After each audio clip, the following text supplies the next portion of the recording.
साहब, ये लोग कच्ची शराब लेके जा रहे थे, मैं नहीं ले आया। शाबाश। क्या नाम है तुम्हारा? राजा।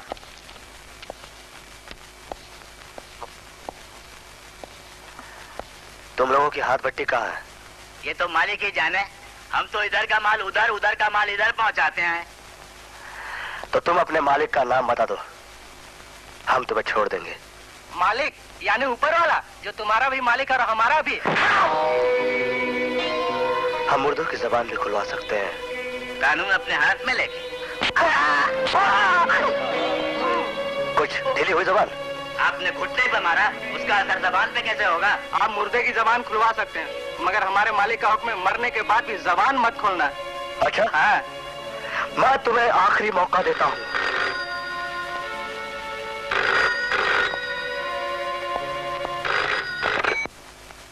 हेलो जी, आपके आदमी? अब मुझे कैसे मालूम पड़ता सर कि आपके आदमी है? ये तो जबान खोलने के लिए तैयार नहीं। मैं तो इन्हें हवालात में डालने वाला था सर। नहीं नहीं नहीं, अब वकील और जमानत की क्या जरूरत है सर? सब जानते हैं कि इस शहर के कानून पर आपकी हुकूमत चलती है। ओके सर, इन दोनों को जाने दो।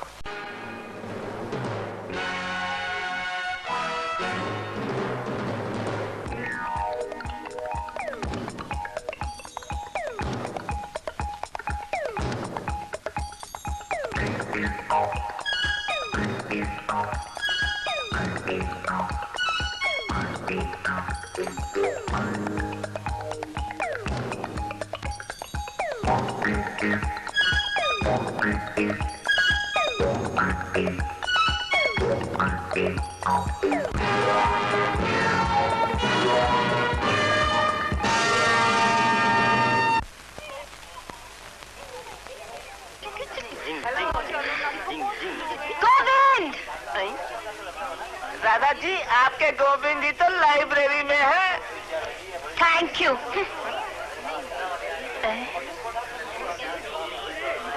थैंक यू, वो भी मुंह टेढ़ा करके।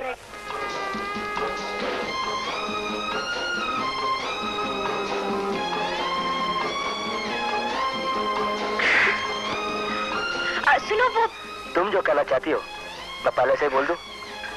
बोलो।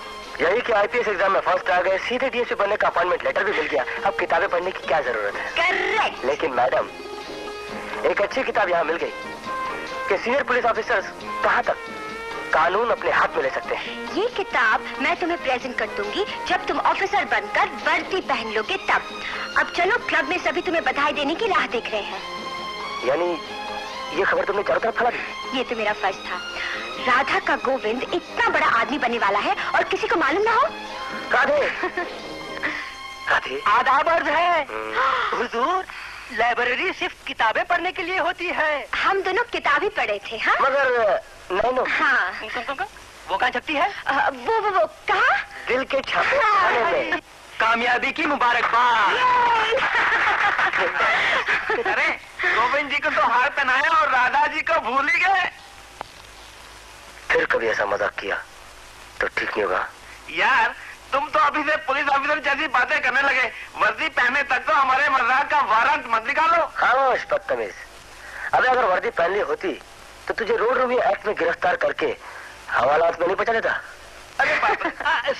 सुनिए, चोर, खूनी, डाकू, इन सबको तो सजा मिल सकती है, लेकिन अगर कोई किसी का दिल चुरा ले तो उसके लिए क्या सजा हो सकती है? सजा? उम्र कैद। मधुर मिलन की पहली घड़ी का पहला अभिनंदन।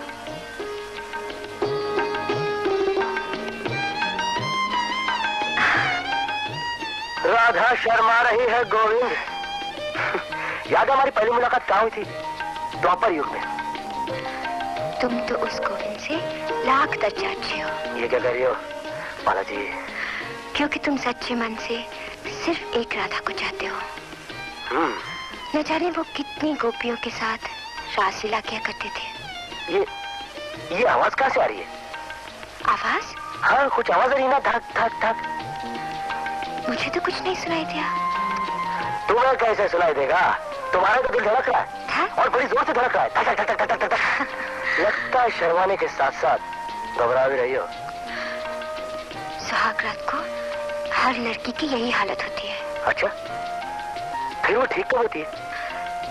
सुना है ज्यादा से ज्यादा सुबह होने तक। ओहो, आधी रात तो गुजर गई, बातों बातों में कहीं पूरी रात गुजर जाए। बुजुर्गों ने कहा है कि सुहाग रात ही सारी जिंदगी की बुनियाद होती है। तो मैं क्या करूं? तुम कुछ मत करो, सब कुछ मुझ पे छोड़ दो और एक वचन दो, न मुझे रोकोगी न टोकोगी। ओहो,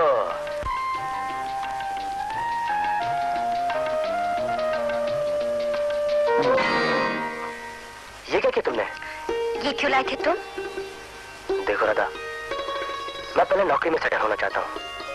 एक बार पैसे जमा हो जाए तो फिर बाल बच्चे भी हों। हम दोनों पढ़े लिखे हैं और परिवार नियोजन तो हमारे हाथ में है। जो तुम्हारे हाथ में था वो मैंने फेंक दिया, अब सब भगवान के हाथ में है। ये राजा, कम ऑन, कम।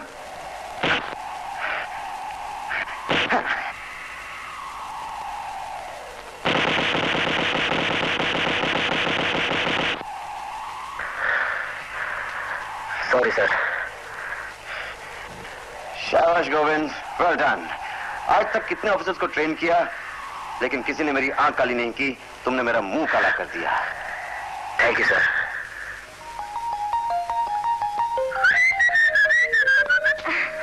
मैंने छोटी सी पाली गुजिया। उठाओगे?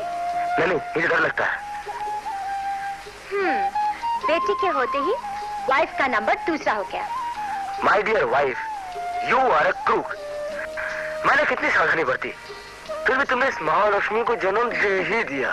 ये महालक्ष्मी नहीं, माँ दुर्गा है, जो हर खतरे और संकट से आपको बचाएगी। डीएसपी साहब, ऐसी बात है? चलो फिर तुम्हारा हमने पहला जुर्म माफ किया। जुर्म? ये तो हमारे प्यार की पहली निशानी है। चलो मैं चलता हूँ।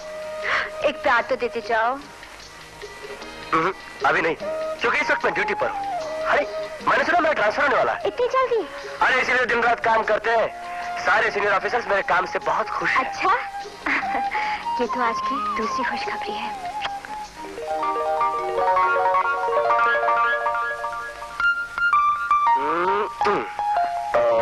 तो चलो बेटा, जाओ।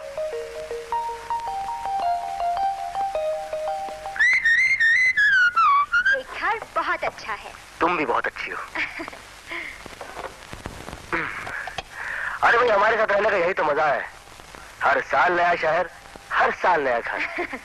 लेकिन सुना है ये शहर बहुत बदनाम है, यहाँ अक्सर जुर्म होते रहते हैं। इसलिए तो खासतौर पे मुझे यहाँ भेजा गया है।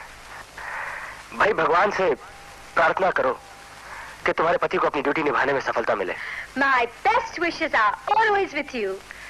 हमारे समाज में हर एक पैसे वाले की ड्यूटी है, कर्तव्य है कि अपनी दौलत में से कम 1/4 हिस्सा गरीब, निस्सहाय और खास करके उन अबला महिलाओं की मदद के लिए खर्च करें जो अनाथ हैं, जिनके लिए हमारे समाज में कोई स्थान नहीं।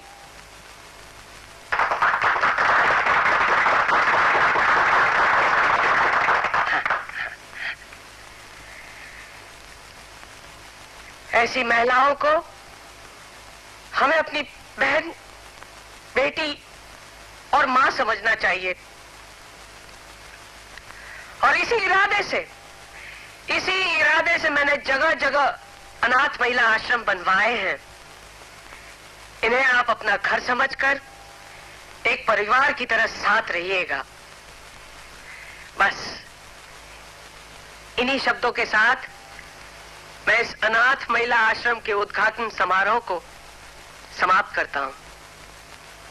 जय धर्मराज की, जय धर्मराज की।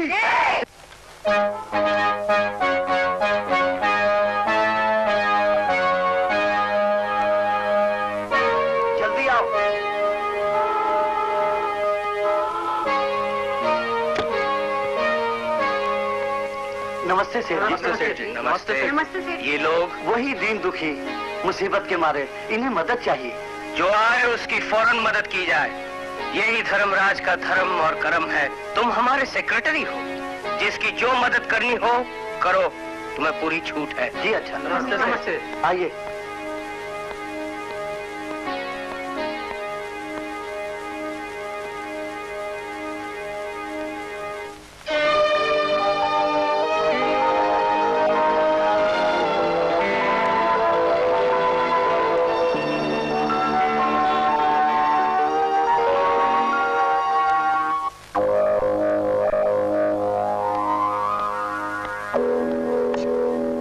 Good morning sir.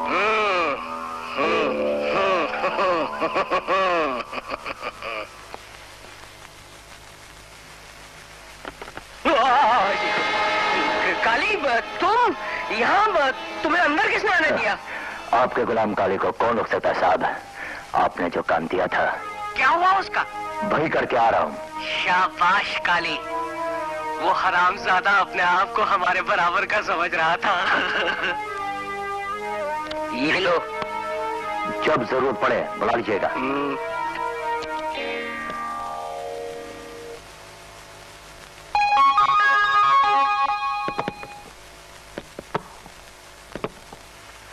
नंबर 2, मटके की कमाई इतनी कम। नंबर 9,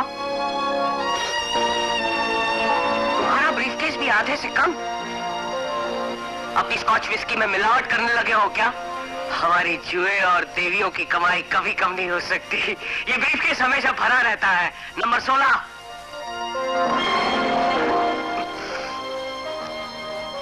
ये सब क्या हो रहा है?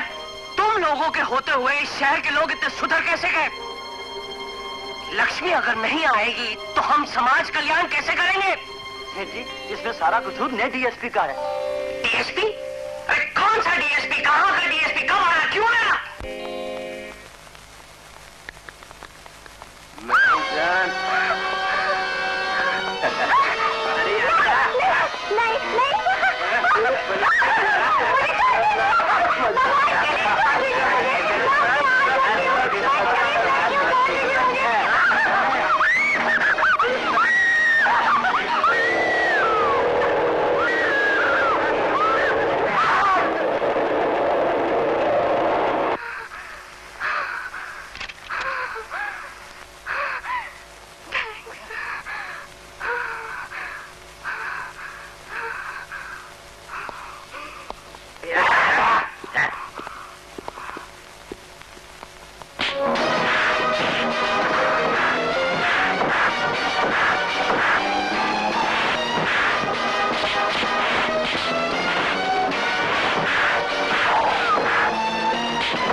हो तुम? मेरा नाम रूपा है, LIC में काम करती हूँ। अचानक बसों की स्ट्राइक हो गई। ओह गॉड, अगर आप ना आते तो। सीधा जाए। आइए, सिट डाउन। इंस्पेक्टर वर्मा, इनकी रिपोर्ट लिखने के बाद किसी कांस्टेबल के साथ इन्हें हिफाजत से घर पहुंचा दिया जाए। Yes sir. बैठिए। बैठिए।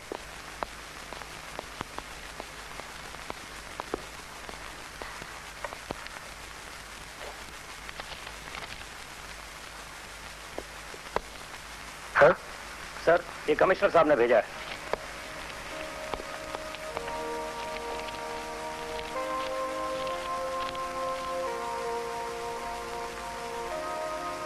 मैं किन शब्दों में आपको धन्यवाद दूं? तुम्हारे बड़े भाई हैं? 2 हैं। मेरी जगह अगर वो होते ना तो भी यही करते। क्या? Yes sir. No money, no play। अरे बाप काय को भेजा खारे लाए। I should not drink। ये ले माल। सिगरेट? ये।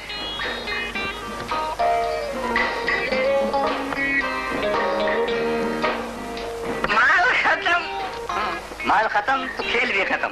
फिर आइएगा, अपना अड्डा तो दिन रात खुला है। Day and night service. That's right, good night. Right, उधर नहीं, इधर। इधर। Okay, bye.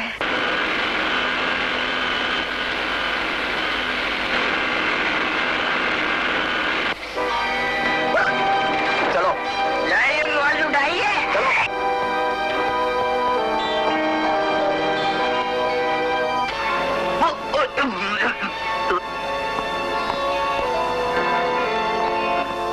ये क्या वर्मा साहब, कल ही तो आपका हफ्ता गया था। खामोश, क्या पत्ते हो? ये हमारे बड़े साहब हैं, डीएसपी। ओह, तो क्या हुआ, बड़े साहब का वहाँ हफ्ता होगा। मेरा तारुफ कराने की कोई जरूरत नहीं और आपकी भी कोई जरूरत नहीं। आप घर जाइए और जितनी जल्दी हो सके ये वर्दी उतार दीजिए। मगर sir. This is an order. Go. Yes sir. Phone रखो। किसे फोन कर रहे मैं आपके सवाल का जवाब नहीं दे सकता। हैं? ये अड्डा तुम्हारा है? जी नहीं, मैं यहाँ का मैनेजर हूँ। अच्छा, ऑनर डाल दो कड़ी। किसे ना बड़ी, ये पुलिस रेड है और ये है अय्याशी का अड्डा। आप सबको गिरफ्तार करके पुलिस स्टेशन ले जाया जाएगा। कानून के मुताबिक आज की रात आपको हवालात में गुजारनी होगी और कल आप सबको अदालत में पेश किया जाएगा ना। कमान कमान। अरे तेरी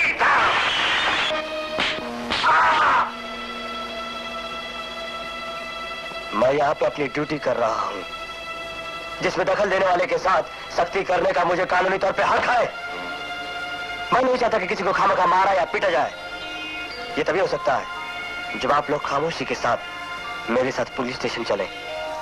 चलो चलो चलो चलो, उठो, चलो चलो।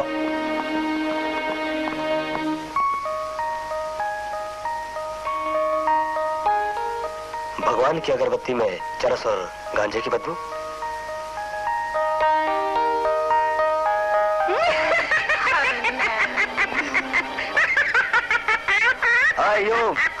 You are all under arrest. Now come on, move. Hey, चलो चलो। सॉरी सेठ जी, मैं कुछ कर नहीं सका। उल्टा मुझे रिश्वत लेने के जुर्म में नौकरी से सस्पेंड कर दिया गया। Good, very good. हमें अपने लिए एक बॉडीगार्ड की जरूरत थी। तुम्हारी नौकरी पक्की। Thank you sir. ये नया डीएसपी यहाँ कब ट्रांसफर होके आया? 1 महीना भी पूरा नहीं हुआ। इससे पहले वो जिस शहर में था वहाँ बड़े बड़े गुंडे तो क्या, जेब कतरों तक का सफाया कर दिया। वहाँ कोई सेठ धर्मराज नहीं होगा। हम बेकरार हैं तुम्हारे इस नए डीएसपी को मिलने के लिए। मंडे को हमारा जन्मदिन है, उसे इनविटेशन जरूर पहुंच जाएगा।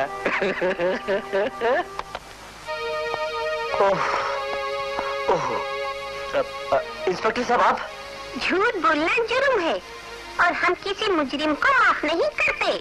अले बापले, मैंने झूठ क्यों बोला? मुझे तो आदत हो गई है, लेकिन अपनी बेटी से जल्दी घर लौटने का वादा मत किया करो। अरे बापले, oh, I am very sorry sir. मैं अपनी गलती मानता हूँ। सारी कहने से काम नहीं चलेगा, तुम्हारा फैसला अदालत करेगी। अब कौन सी जज साहब के सामने? ओह, योर ऑनर, मैं अपने जुर्म का इकबाल करता हूँ। हाँ, तो तुम्हारी सजा यही है कि तुम जल्दी से अपनी बेटी को प्यार करके गुड नाइट करो, क्योंकि इसे सुबह जल्दी उठकर स्कूल जाना है। ओके। Case dismissed. एक टोपी डाल दे। आजा।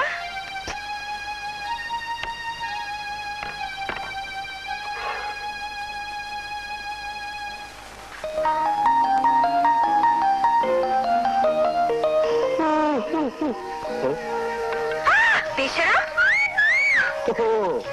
सुलाई दीपा डार्लिंग को? हाँ, सुलाई। तो आओ अब दूसरी डार्लिंग को हम सुला दे। दूसरी नहीं, पहली को। वो दूसरी है। ओके। हमारे लिए तो 2 डार्लिंग काफी है। अब तो किसी को माय डियर कहने को दिल करता है। क्या मतलब? मतलब ये, दीपा भी 4 साल की होने को आई। हमारा ये फर्ज बनता है कि हम उसे छोटे भाई के साथ खेलने का मौका दें।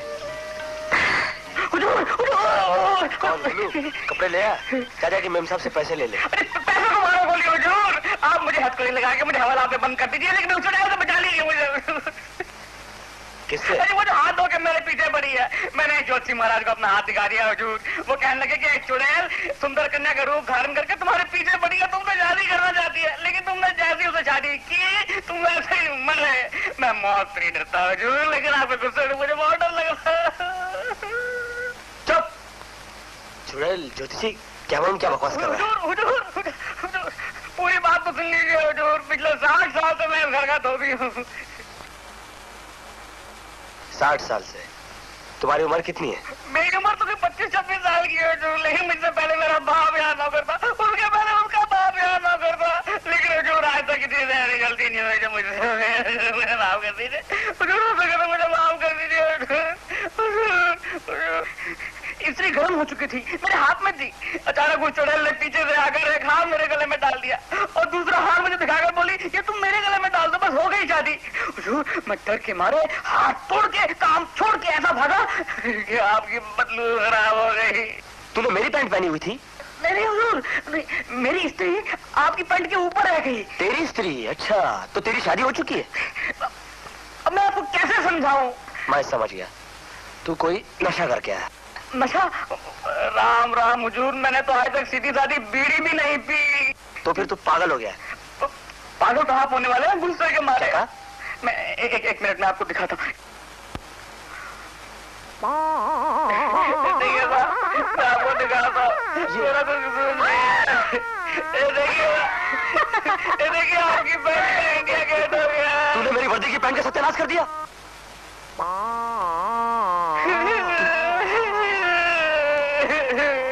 मेरी वर्दी की पैंट का सत्यानाश? इडियट। सारा कसूर चुड़ैल का। मेरा कोई कसूर नहीं है, मेरा कोई कसूर नहीं है। वो चुड़ैल आती, मैं भागता और मैं आपकी बदलून खराब हो। मुझे माफ कर दीजिए हुजूर, माफ कर दीजिए। भाग जा। माफ कर दिया, भाग जा। माफ कर दिया हुजूर ने मुझे माफ कर दिया, हुजूर ने मुझे माफ कर दिया।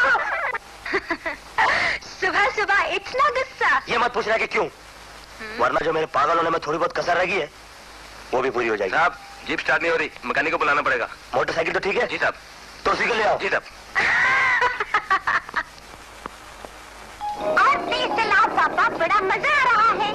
हमारे बेटे को मालूम है शहर की स्पीड लिमिट क्या है? हाँ पापा, 30 किलोमीटर। इससे तेज चलाना जुर्म है। हाँ पापा। बेटी जानती हो तुम्हारे पापा का काम क्या है? जुर्म करने वालों को पकड़ना। और तुम चाहती हो कि हम खुद जुर्म करें? नहीं पापा, पर तुम्हें कौन पकड़ सकता है? कानून सबके लिए एक जैसा होता है बेटा। हमसे ऊपर और बड़े ऑफिसर हैं, उनसे ऊपर और बड़े। सबसे बड़ा कौन है पापा? प्रेसिडेंट जैल सिंह, यानी कि राष्ट्रपति ज्ञानी जैल सिंह। वो तो मैंने स्कूल में पढ़ा है, लेकिन मम्मी कहती है कि भगवान सबसे बड़ा होता है। वो ठीक कहती है।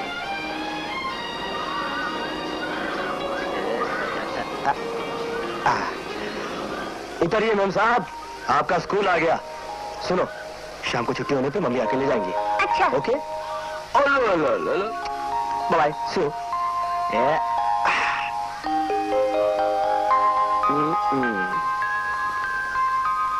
बाय। बाय पापा। अबे ओ अगलो, क्या है? मालूम है कौन थे? अपने नए डीएसपी साहब। मालूम है, तभी तो मैं छिप गया, क्योंकि बड़ा साहब खोटे धंधे करने वालों को सूंघ के ही पकड़ लेता है। अरे तो खोटे धंधे करना छोड़ दे। चुप रह, तू अपनी ईमानदारी अपने पास रख।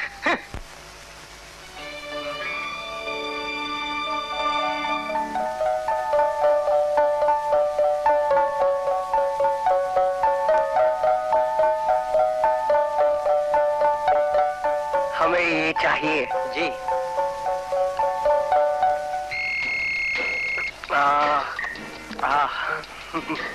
सेठ जी, नंबर 15। सेठ जी, अपनी 2 दर्जन देवियों की इस हफ्ते में सिर्फ 1000 रुपए की आमदनी हुई है। हमने रेट घटा दिए हैं, फिर भी कोई नहीं फंसता। इस डर से कि डीएसपी गोविंद न जाने कब कहां रेड कर दे। तुम लोग सब बेकार हो। फोन रख दो।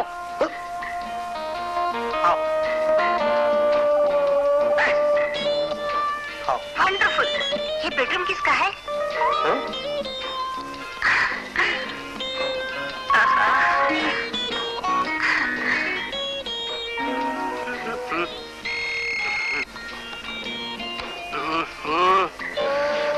नंबर 11। यही कहना चाहते हो तुम ना कि हमारे स्कॉच विस्की के दोनों ट्रक पकड़े गए।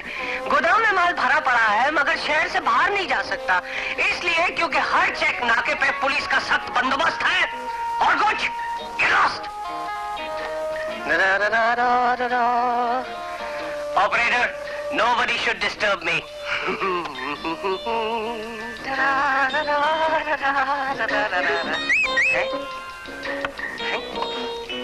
ये क्या हो रहा है? अच्छी कौन बुरी कौन कुछ पता नहीं चलता। आज हर काम उल्टा हो रहा है। Get out! Get out!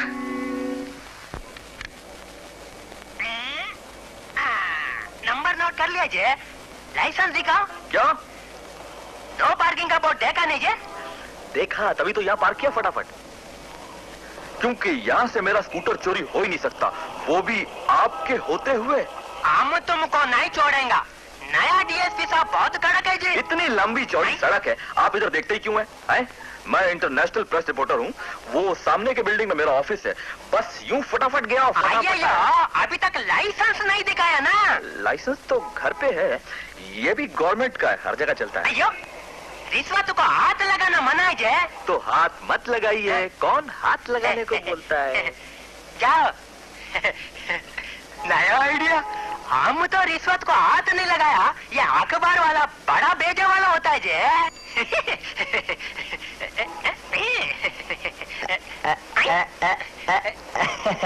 अरे हवलदार साहब, 5 मिनट के लिए मैं भी अपना मोटरसाइकिल इधर खड़ा करके सामने की बिल्डिंग में भाग के जाता हूँ और दौड़ के आता हूँ। तुम हमारा जेब में क्या डाला? 10 रुपया। 10 रुपया? साहब, हम रिश्वत नहीं लिया साहब। खड़े रहो इधर, मैं अभी आता हूँ।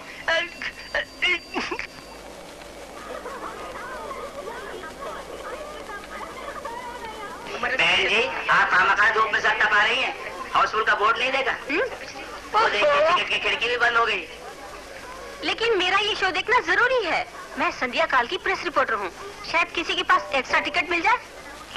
क्यों नहीं मिलेगा? एक्स्ट्रा टिकट, एक्स्ट्रा दाम।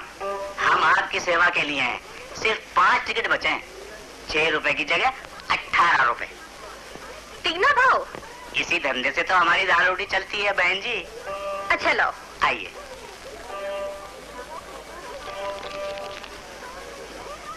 आप दोनों को पुलिस स्टेशन चलना पड़ेगा। क्यों? क्योंकि ब्लैक में टिकट खरीदना और बेचना दोनों जुर्म है। मैं एक प्रेस रिपोर्टर हूँ। आपकी तारीफ? मैं डीएसपी गोविंद की धर्मपत्नी हूँ। बाप रे। ओह, पुलिस ऑफिसर की पत्नी होने का आप फायदा उठा रही हैं? जी नहीं, कानून की नजर में सब बराबर हैं। हम, आप और वो भी। हर नागरिक का फर्ज है भ्रष्टाचार को रोकना। इससे ज्यादा मैं कुछ नहीं कहूंगी। जमना दास, वो नया आइडिया वाले 15 रुपए निकालो। इसमें से 5 रुपए साहब के वापस करो। इनको कितना फाइन सर? 25 रुपए। और कांस्टेबल जमा दास को 7 दिन के लिए सस्पेंड। हम बाल बच्चे वाला आदमी जी। इसीलिए 7 दिन, वरना तुम्हारी छुट्टी कर देता। चलो जाओ। अच्छा साहब।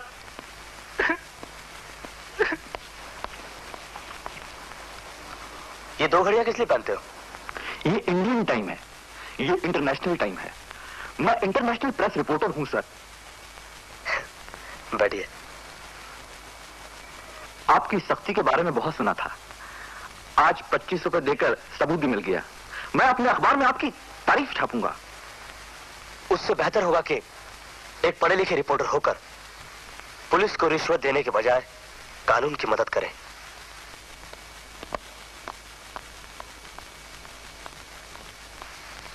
राधा, तुम यहां? अनिता, सुरेश, तुम इन्हें कैसे जानती हो? सिनेमा की टिकट लेने गई थी। ये उस आदमी से ब्लैक में टिकट खरीद रही थी। मैं हवलदार से कहकर इन दोनों को यहाँ ले आई। आपकी पत्नी होने की हैसियत से नहीं, बल्कि एक नागरिक होने के नाते। गुड। अगर हर नागरिक तुम जैसा हो जाए तो पुलिस का काफी बोझ हल्का हो जाएगा। ओके, लेकिन सुनो, हर किसी को यह बताने की जरूरत नहीं है कि तुम डीएसपी की वाइफ हो। सॉरी सर, फिर ऐसी गलती नहीं होगी।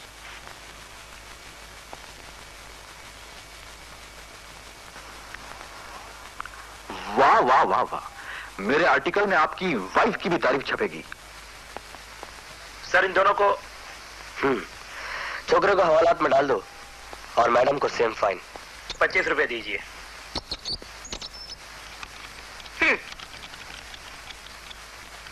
मिस अनीता, कम हियर, तशरीफ रखिए।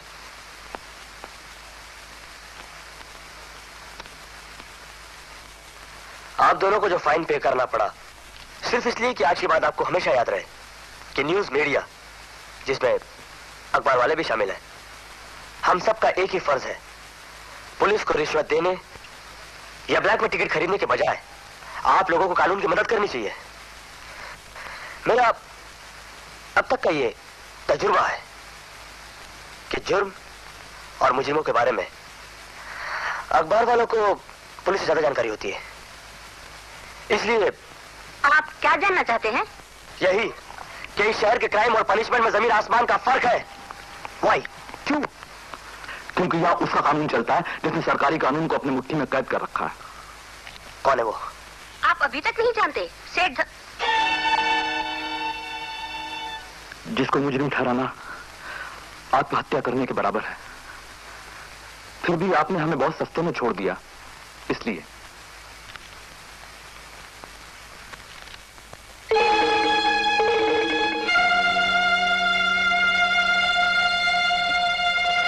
ये कैसे हो सकता है? क्योंकि इनके बारे में जो कुछ मैंने सुना है वो चांद के उस मुखड़े की तरह है जो हमें रोशनी देता है, लेकिन उसके पीछे के अंधेरे में जाने की हिम्मत किसी में नहीं। अखबार वालों में भी नहीं। अखबार वालों को भी अपनी जान प्यारी है। हमारी रिपोर्ट सबूत के साथ होने पर भी एडिटर और पब्लिशर की अलमारी में बंद होकर रह जाती हैं। That's it. मुझे वही रिपोर्ट चाहिए जो छुपती नहीं। आज से हम आपके साथ हैं। Thank you. नमस्ते।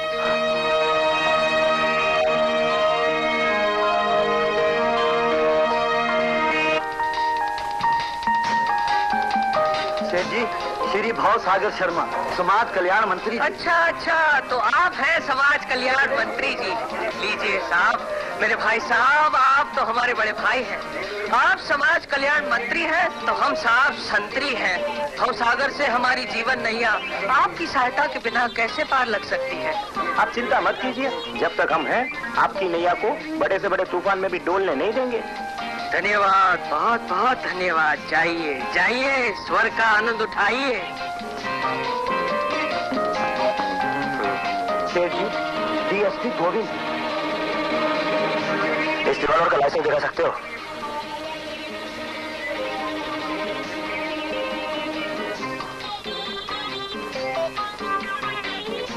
हाँ डीएसपी आप क्या कर रहे हो रामराज जी? जन्मदिन तो आपका है, हार तो आपके गले में होना चाहिए। अच्छा अच्छा, हमारा हार हमारे ही गले में। लेकिन हम इतनी जल्दी हार मानने वाले नहीं। ये क्या? ये हमारे जन्मदिन की रीत है। हमारे जन्मदिन की पार्टी में पहली बार जो आता है उसे कोई ना कोई तोहफा हम जरूर देते हैं। सुना है आप कुछ लेते नहीं, इसलिए आपकी पत्नी और बच्ची के लिए।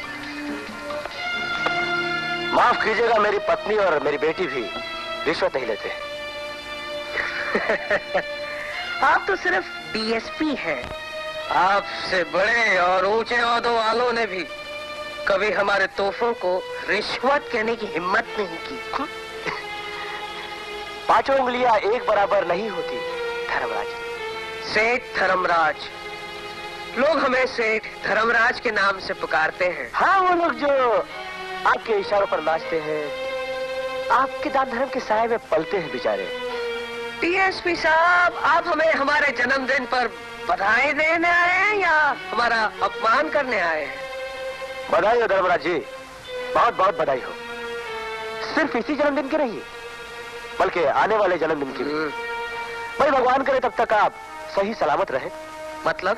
मेरा मतलब है कि अब भलाई का जमाना कहाँ, और आप तो कुछ जरूरत से ज्यादा ही समाज कल्याण करते हैं।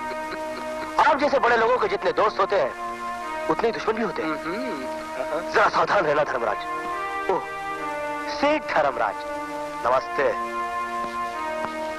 सेठ धर्मराज जी, ये उन चीजों की तरह हैं जो टूट तो सकती हैं मगर झुक नहीं सकती। ऐसी न जाने कितनी चीजें हमारे हाथों से टूट चुकी हैं। तुम खाना खा रहे हो या चख रहे हो? आज एक ऐसे आदमी का मुंह देखना पड़ा कि भूख मर गई। तुम बुरा मत मानना। कोई बहुत बड़ा मुजरिम होगा? सिर्फ मुजरिम ही नहीं बल्कि मुजरिमों का अंदाजा भी। शायद ही कोई ऐसा आदमी हो जिसने दानवीर कर्ण की तरह सेठ धर्मराज का नाम ना सुना हो। आज उसका जन्मदिन था। उसके गले में फूलों का हार पहना के आया हूं, ये फैसला करके कि उसके हाथों में हथकड़ी भी मैं ही पहनाऊंगा।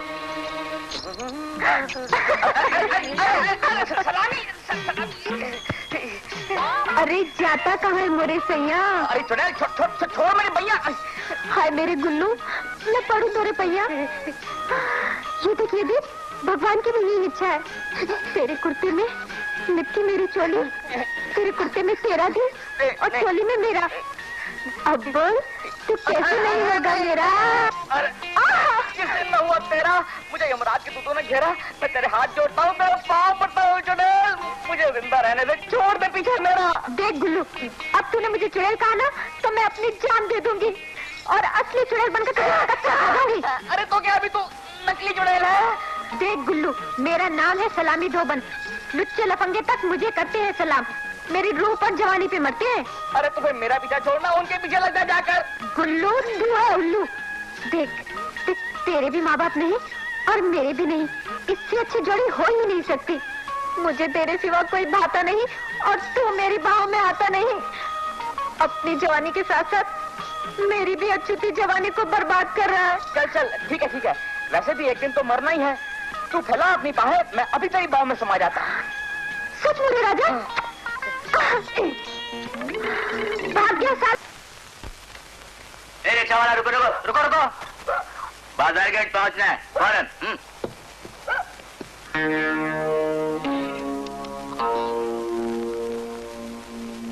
भैया, इन ट्यूब्स में क्या भरा है? हवा। हम लोग तैरना सीख रहे हैं, चलो।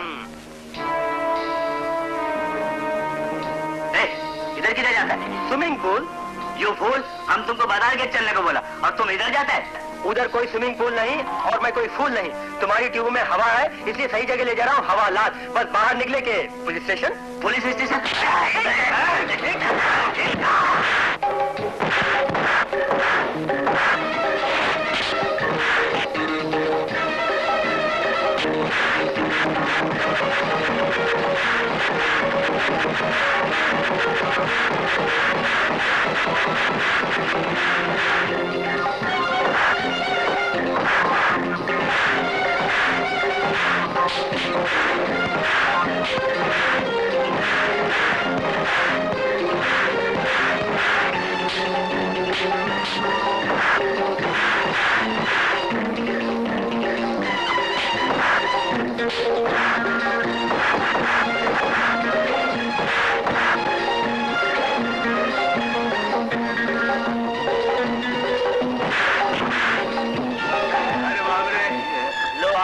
ससुराल।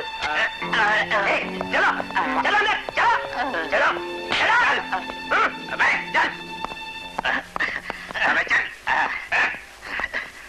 सलाम साहब, ये लोग कच्ची शराब लेके जा रहे थे, मैं नहीं ले आया।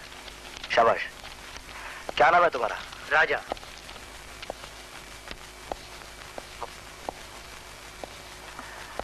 तुम लोगों की हाथ भट्टी कहाँ है?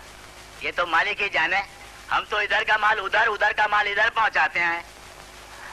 तो तुम अपने मालिक का नाम बता दो, हम तुम्हें छोड़ देंगे। मालिक यानी ऊपर वाला, जो तुम्हारा भी मालिक और हमारा भी। हम मुर्दों की जबान भी खुलवा सकते हैं। कानून अपने हाथ में लेके। कुछ ढीली हुई जबान? आपने घुटने पे मारा, उसका असर जबान पे कैसे होगा? आप मुर्दे की जबान खुलवा सकते हैं, मगर हमारे मालिक का हुक्म है मरने के बाद भी जबान मत खोलना। अच्छा हाँ। मैं तुम्हें आखिरी मौका देता हूँ।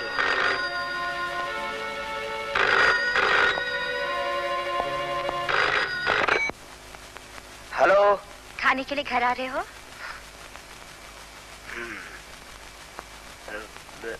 जी आपके आदमी? क्या? अब मुझे कैसे मालूम पड़ता सर कि आपके आदमी है? ये तो जबान खोलने के लिए तैयार नहीं। मैं तो इन्हें हवालात में डालने वाला था सर। नहीं। अब वकील और जमानत की क्या जरूरत है सर? सब जानते हैं कि इस शहर के कानून पर आपकी हुकूमत चलती है। ओके सर, इन दोनों को जाने दो। साहब को पता चल गया हमारा मालिक कौन है। सर धर्मराज की। तुम्हारे मालिक का नाम तुम्हीं से पता चला? फोन तो मेरे घर से आया था।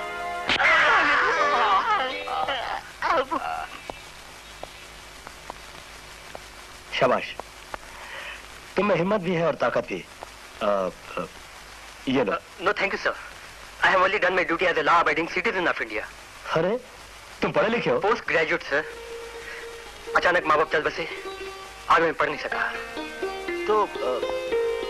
तो रिक्शा चलाने के बजाय तुम कोई नौकरी की नहीं तलाश करते? मिलती कहाँ है सर? लेकिन कब तक रिक्शा चलाओगे? हाँ, आखिर तुम्हारी उम्र ही क्या है? कभी तो अपने भविष्य के बारे में सोचोगे, कभी तो चाहोगे कि तुम्हारा अपना घर हो। मैं सपनों में विश्वास नहीं करता सर। भाग्य विधाता भी शायद हम जैसों का भाग्य लिखते लिखते थक कर उसे अधूरा ही छोड़ देता है। ये तो किसी लेखक या कवि की भाषा लगती है। एनीवे, तुमसे मिलकर बहुत खुशी हुई। Thank you sir. तुम एक काम करो, तुम कल मुझे घर पे आके मिलो। जी, शायद मैं तुम्हारे लिए कुछ कर सकूं। जरूर आऊंगा। ओके, नमस्ते। Bye bye. आप कहाँ है तुम्हारे मालिक? आराम कर रहे हैं। उनसे कहो कि आराम हराम होता है, मुझे उनसे मिलना है। यह नामुमकिन है। जैसे आपकी ड्यूटी वैसे मेरी। मिस्टर वर्मा, घोड़े और गधे में फर्क होता है। क्या कहा? वरना या तो अपनी नई नौकरी से हाथ धोना पड़ेगा या अपनी जान से। ये सब क्या हो रहा है? वही जो बहुत पहले हो जाना चाहिए था।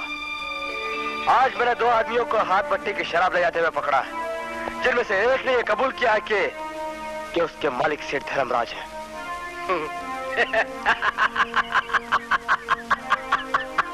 और आप फौरन से धर्मराज के घर पहुंच गए। क्योंकि ये मेरी ड्यूटी है। मैं आप ही के शब्द दोहराता हूँ कि हम जैसे बड़े लोगों के जितने दोस्त होते हैं उतने ही दुश्मन कम। आए।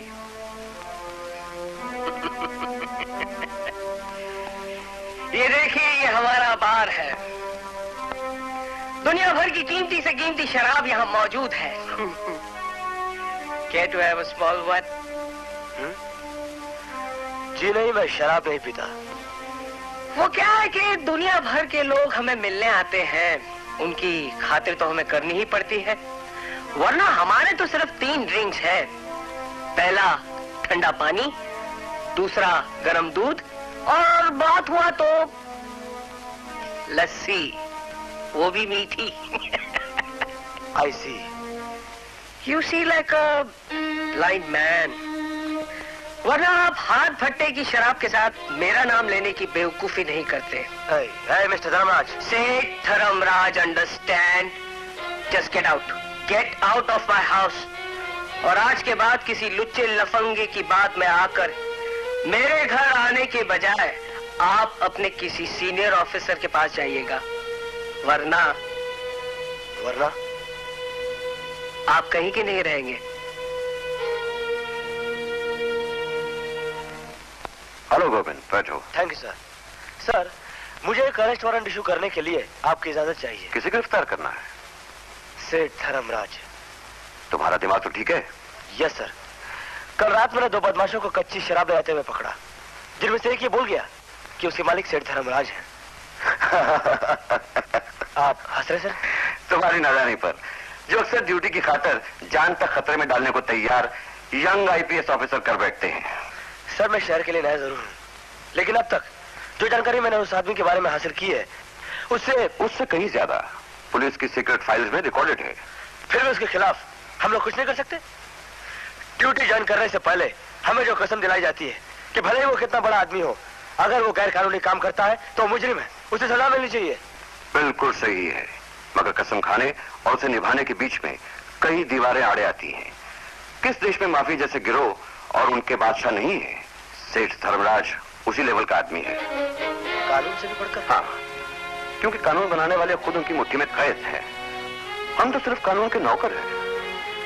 सर, मैंने खामखा आपका वक्त जाया किया। तुम्हारा सीनियर ऑफिसर और ज्यादा तजुर्बेकार होने के नाते एक लास्ट वार्निंग देता हूं।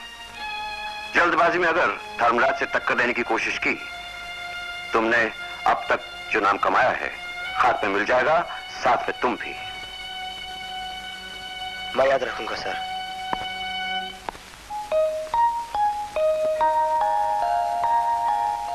नमस्ते मेम साहब। हाँ? मेरा नाम राजा है, मुझे डीएसपी साहब ने बुलाया था। हाँ, आ गए। नमस्ते साहब। आओ।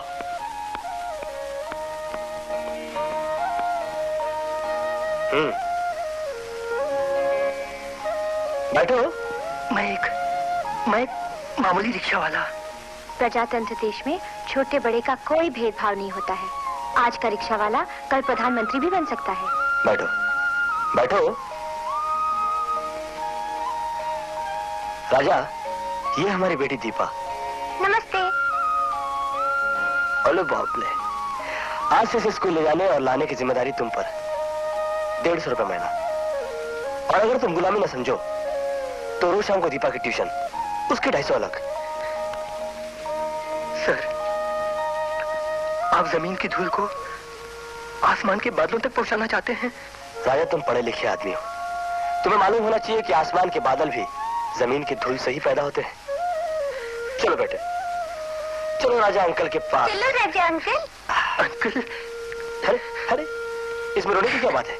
ये तो मैं अंकल नहीं तो और क्या कहेगी? ये खुशी क्या सुन सर, ऐसी खुशी जो आज तक मुझे सपने में भी नहीं मिली।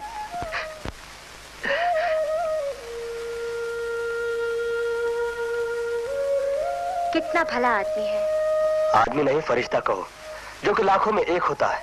मैं चलूं मैडम? Permission granted. अरे, ये तो बड़े साहब की बेटी है, इसे सलाम करने में कोई खतरा नहीं। सलाम मैम साहब। नमस्ते।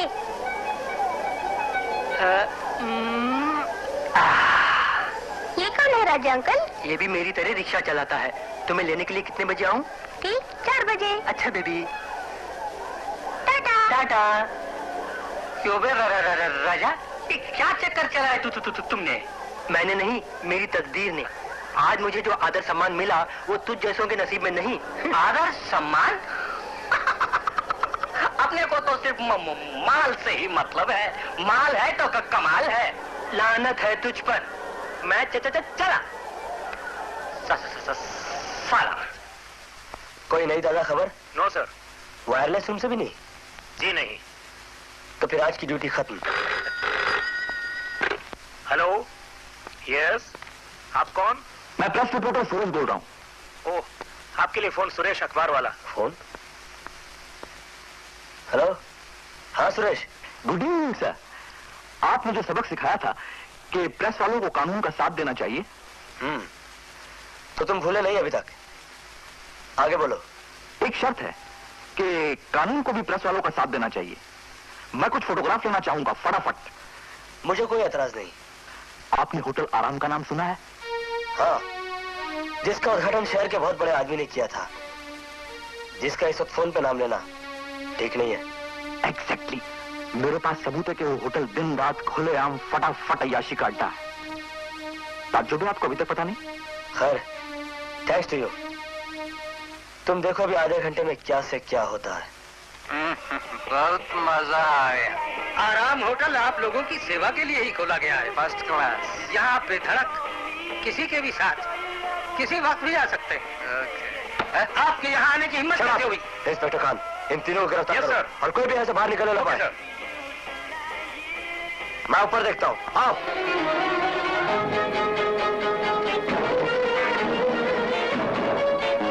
इसमें कौन देखो? जल्दी निकल। बटन तो लगे दो। आपको शायद ये पता नहीं, ये होटल सेठ धर्मराज का है।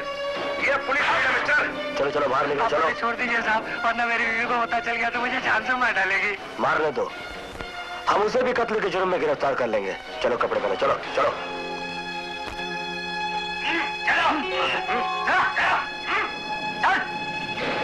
चलो चलो कमाल क्यों? छोड़ दो साहब, छोड़ दो साहब, गलती हो गई, छोड़ो साहब। चलो सबको लेके चलो, चलो। कमान, मूव, मूव। क्या हुआ? Police red. और तुम हमेशा की तरह मुझसे पहले पहुंच गए। फटाफट। यही फर्क होता है एक प्रोफेशनल और एक अनाड़ी प्रेस रिपोर्टर में। मैं अनाड़ी हूँ? सोच के देखो, जो खबर तुम्हारे संध्याकाल के लेट एडिशन में छपनी चाहिए, उसे कल लोग हमारे प्रभात के सुबह के एडिशन में पढ़ेंगे और साथ में देखेंगे कई दिलचस्प फोटोग्राफ्स। हाँ? तुमने फोटोज भी ले लिए? फटाफट, पूरे 35 फोटोग्राफ्स। एक दो मुझे दो ना, प्लीज हेल्प मी। आखिर हम दोनों दोस्त हैं ना? बंदे हैं भाई, बंदी नहीं। वैसे जिंदगी में तुम्हारे लिए जान भी हाजिर है अनीता। हमें एक दूसरे की हेल्प करनी चाहिए।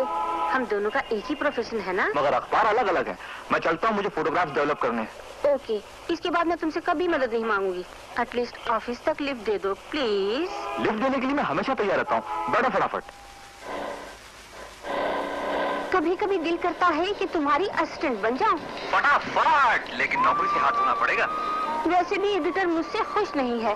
हमेशा तुम्हारी तारीफ करता है कि रिपोर्टर हो तो सुरेश जैसा। ओह, मेरे साथ रहकर काम करने का बस एक ही तरीका है। क्या? शादी। यानी कि तुम राजी हो? फटाफट, तो कल नेशनल पार्क में मिलते हैं। Thank you, bye bye. Bye bye. संपादक महोदय, आराम होटल पे जो पुलिस रेड हुआ उसकी खबर मैंने फटाफट आपको टेलीफोन पे दे दी, और जो फोटोग्राफ मैंने लिए हैं वो अभी फिल्म का गायब हो गई। जहाँ तुम्हारी अक्ल गायब हो गई। मैं कई बार तुम्हें चेतावनी दे चुका हूँ कि दूसरे अखबार के रिपोर्टर को हमेशा अपना दुश्मन समझो, और खास करके जब वो कोई लड़की हो। अब खबर छपेगी हमारे अखबार में और फोटो उसके। किसके? अरे उसी के जिसको अपनी स्कूटर पर बिठा के यहाँ लाए, जिसने तुम्हें बड़े प्यार से टाटा किया। मैंने सब अपनी आंखों से देखा। अरे तुम हटो। Hello, wrong number. ये तुम्हारी 12वीं गलती है। अब की 13वीं गलती हुई ना तो तुम्हारा 13वां हो जाएगा। Now get out. Went out. अरे वेंट आउट।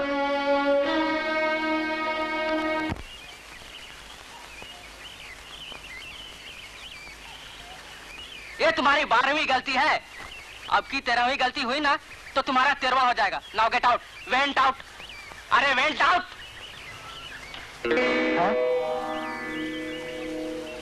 अरे जहन्नम में जाओ तुम और तुम्हारा अखबार। ये क्या? कल शादी का ऑफर दिया और आज मुझे कोस रहे हो? अरे तुम्हें थोड़े ही अपने एडिटर को वो जो रेड के मैंने फोटोग्राफ लिए थे ना, उसका ख्याल है कि वो तुमने चुरा लिए। उसे यकीन है कि मैं तुमसे प्यार करने लगा, और ये उसे पसंद नहीं। वो होता कौन है हम लोगों के प्यार में दखल देने वाला? तुम कल ही वो नौकरी छोड़ दो, मैं भी इस्तीफा दे दूंगी। तो फिर करेंगे क्या? हम दोनों मिलके अपना न्यूज़पेपर। क्या हुआ? क्यों गुमसुम तुम बैठे हो? दिन में सपने देख रहा था मैं। वो जो रेड के फोटोग्राफ लिए थे ना, मेरे एडिटर का ख्याल है कि वो तुमने चुरा लिए। उल्लू के पट्टे ने मुझे नौकरी से निकाल दिया। आई एम वेरी सॉरी सुरेश, ये फिल्म मैंने ही चुराई थी, मगर अपने एडिटर को नहीं दी। क्यों? क्योंकि उसे हमारा मिलना जुलना बिल्कुल पसंद नहीं। मैंने नौकरी छोड़ दी, अब हम दोनों मिलके न्यूज़पेपर निकालेंगे।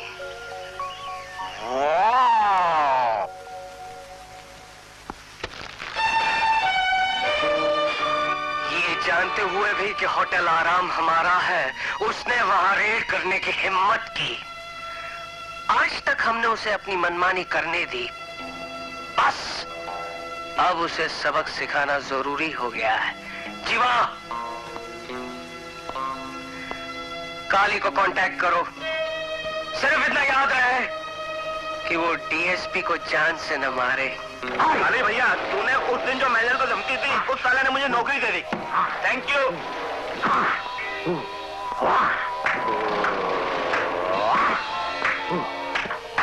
काली तेरे हाथ है या फौलाद? नमूना देखना है? वो तो मैं देख चुका हूँ यार। तो फिर काम की बात कर। मुझे सेठ जी ने भेजा है, डीएसपी गोविंद को सबक सिखाना है, मगर जान से मारे बिना। DSP, police officer, double rate, 20,000 रुपया, एक पैसा भी कम नहीं। डन। भैया, क्यों अपनी जान खतरे में डालते हो? अरे तेरे लिए पगली, तेरे सिवा और कौन है मेरा इस दुनिया में। जिस दिन तेरे हाथ पीले हुए और तू टोली में बैठ के ससुराल गई, उस दिन सारे बुरे धंधे छोड़ दूंगा। चाला वाला निकाला मेरा काम नहीं है, समझी? ये कौन आया?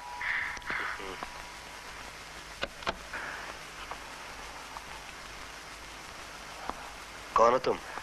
नाम काले, काम लोगों की हड्डी पसली तोड़ना, और वो भी उनसे पूछकर हाथ पैर या सर जो भी तोड़वाना चाहे। ये कांस्टेबल ने तुम्हें अंदर कैसे आने दिया? वो मुझे रोक नहीं सका, मैंने उसे 2-3 घंटे के लिए सुला दिया।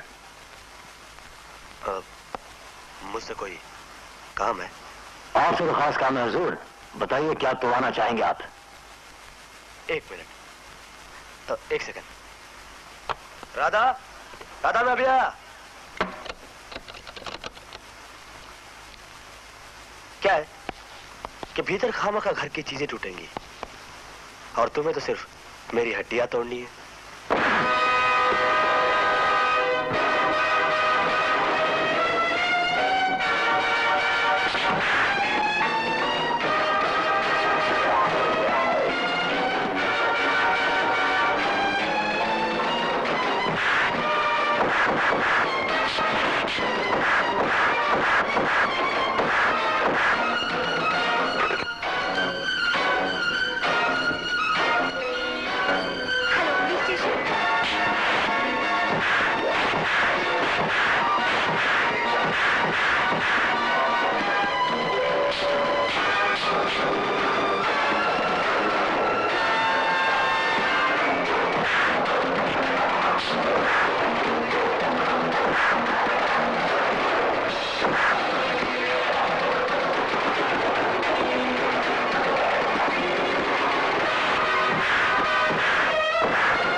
इस चूहे को।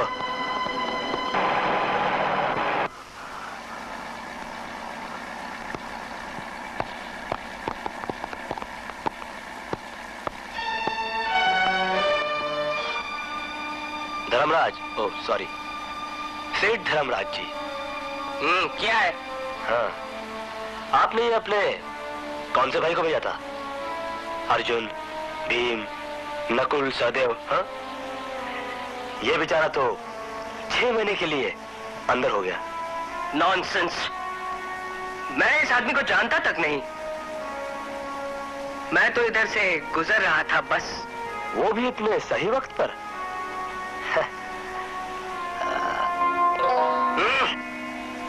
ड्राइवर, हाँ ले जाओ अपने साहब को भाई।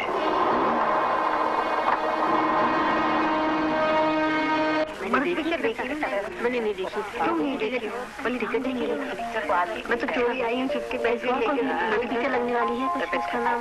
हाँ, वो नेक्स्ट फ्राइडे लगेगी। इस फ्राइडे नहीं लगेगी। ये नीली साड़ी वाली जी।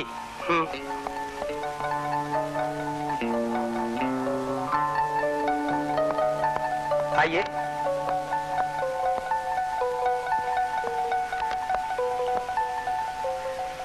कहाँ है भैया? वो अभी आते हैं।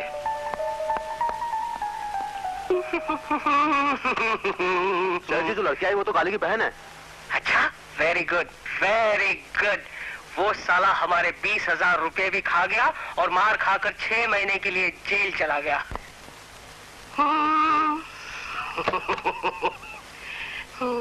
भैया कहाँ है? किसके भैया? मेरे काली भैया। उन्हें मिलने के लिए तो तुम्हें 6 महीने राह देखने पड़ेगी, क्योंकि तुम्हारे काली भैया जेल में है। क्या? घबराओ नहीं।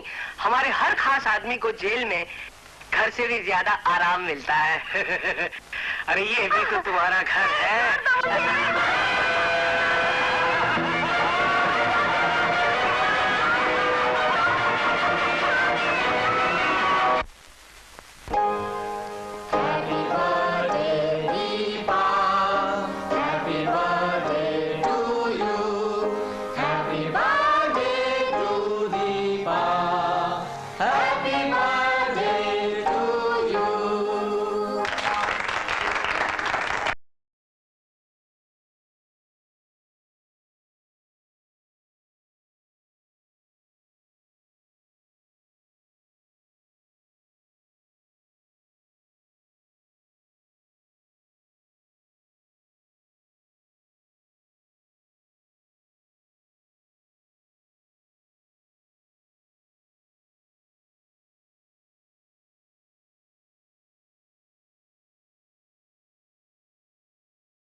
हेलो, हाँ मैं बोल रहा हूँ।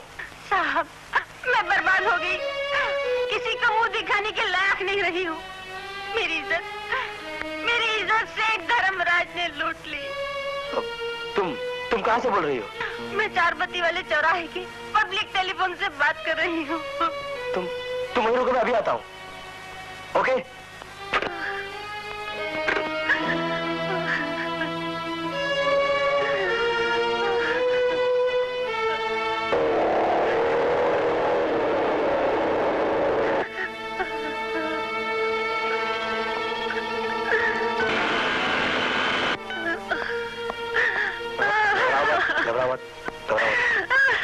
Inspector Khan, yes sir. इन्हें फौरन हॉस्पिटल लेके जाओ। Yes sir. डॉक्टर से कहना मुझे उनकी मेडिकल रिपोर्ट चाहिए अर्जेंट। Okay sir. आओ बेन। आओ बेन, आओ।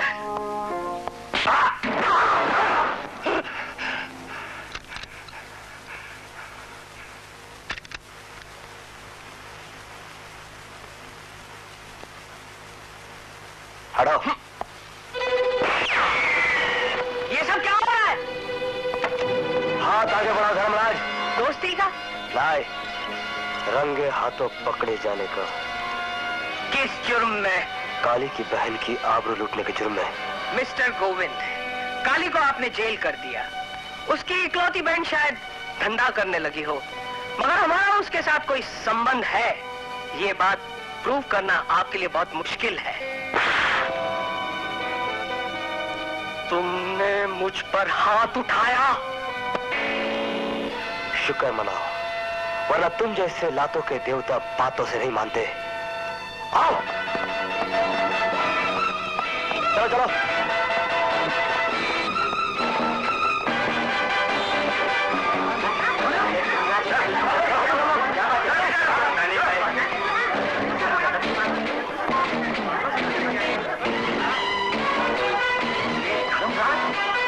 वो भी हथकड़ी में। चलो, ये है तुम्हारे जुर्म का सबूत, काली की बहन का बयान और शहर के सबसे बड़े डॉक्टर की रिपोर्ट। पढ़ो, पढ़ो। इंस्पेक्टर नहीं, DSP। सेठ धर्मराज पर इतना गंदा इल्जाम लगाना तुम्हें बहुत महंगा पड़ेगा। आज की रात हवालात में गुजारो, कल सुबह अदालत में देखा जाएगा। अदालत में मेरे वकील तुम्हारे केस की धज्जियां उड़ा के रख देंगे, तुम्हारी वर्दी छीन ली जाएगी, तुम इस शहर में सूरत नहीं दिखा सकोगे। शराब, तुम देखोगे कि मैं तुम्हारा नाम धर्मराज से शर्मराज कैसे बनाता हूं। चल चलो।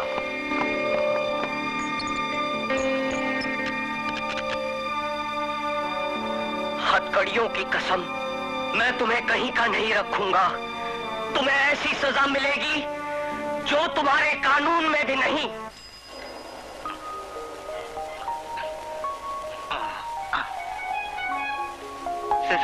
सेठ लोग बैठ तो गए, ये नहीं बोला कि कहाँ जाना है। अरे तेरा रिक्शा वाला है क्या जाम? अरे ये सुहानी शाम, ये हमारा हुलिया, ये फूला का गजरा, क्या नहीं समझे मियाँ? समझ गया, तब तो अपना भी भला होगा। तो चल, दोनों का 1000 साल जियो। नमस्ते सेठ जी, आप मुझसे कुछ कहना चाहते हैं? सिर्फ इतना कि मैं जो कहता हूँ उसे पूरा करके ही रहता हूँ। मैंने जो हवालात में कसम खाई थी उसे याद रखिएगा।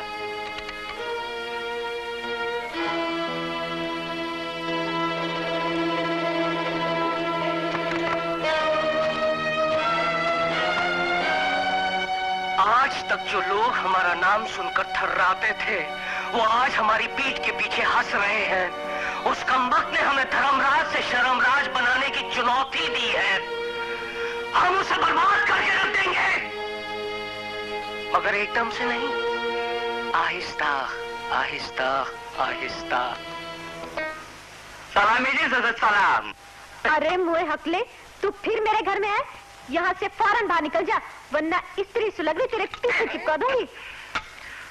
ओ जो उल्लू है ना, उल्लू, उसके पीछे चिपकाना। मैं तो तेरे फायदे की बात करने आया हूँ। बड़ा फायदे की बात करने आया साला हकलू का बच्चा। हाँ?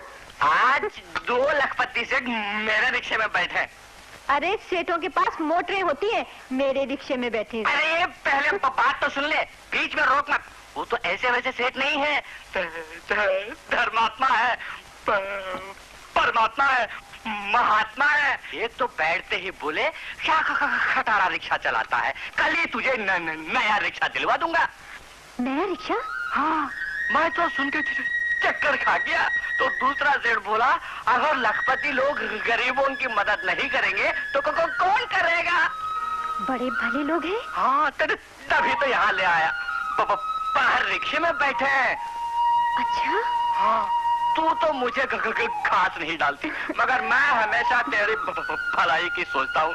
तेरे बारे में सेठों से कहा सलामी धोबन बहुत गरीब है, सुबह से शाम तक घाट पे कपड़े धोती है, बेचारी के पास बिजली की स्त्री तक नहीं है। अरे तूने ये नहीं कहा कि झोपड़े में बिजली भी नहीं है? कहा तो एक सेठ बोला हफ्ते भर में लगवा देंगे, तो दूसरा सेठ बोला कपड़े धोने की मशीन भी लगवा देंगे। सच हकलू? हाँ, हकलू हकलाता है मगर झूठ कभी नहीं बोलता। अरे सेठ लोगों को बाहर क्यों रखा है? तो अंदर ला, मैं उन लोगों के लिए चाय का पानी रखती हूँ। अरे उसकी कोई जरूरत नहीं है, वो तो पी पा के आए हैं। दोनों को साथ लाने में घोटाला होगा, पहले बिजली वाले को लाता हूँ। हाँ।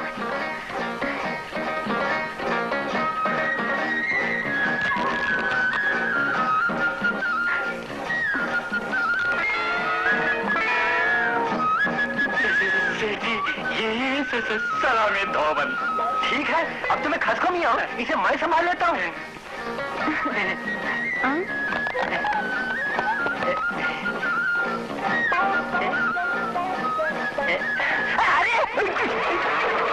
अरे ये क्या कर रही है?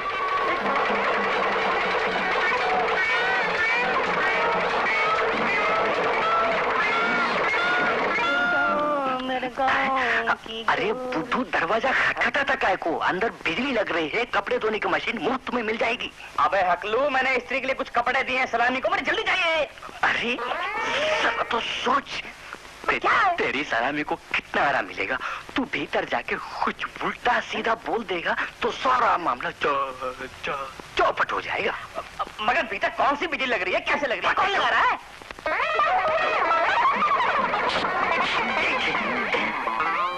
अरे ये बिजली वाली?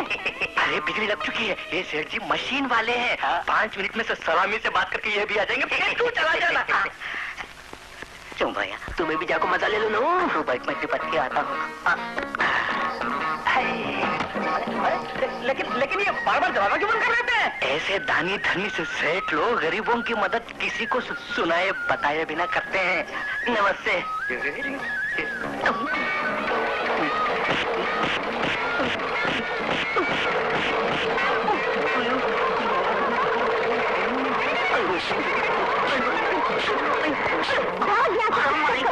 मैं तुझे जिंदा नहीं छोड़ूंगी। क्या हुआ सलामी? बहुत ही सलामज़दे हकलू से सेठा का दल्ला बनकर मेरी इज्जत का सौदा करने आया था। साले हकलू, मैं तुझे जान से मार डालूंगा। उस सलामज़दे को छोड़ और मुझे मार डाल। ऐसा क्यों बोल रही है सलामी? अगर तुम मुझसे शादी कर लेता तो आज किसी की इतनी मजाल होती। ठीक है सलामी, चलो भी चल मंदिर में। मैं आज शादी करता हूँ तेरे साथ, शायद तुम्हें तक जिंदा रहूं। अगर तू मर गया तो यमराज से तुझे जिंदा करवा लूंगी, सावित्री की तरह। चल चल मेरे साथ।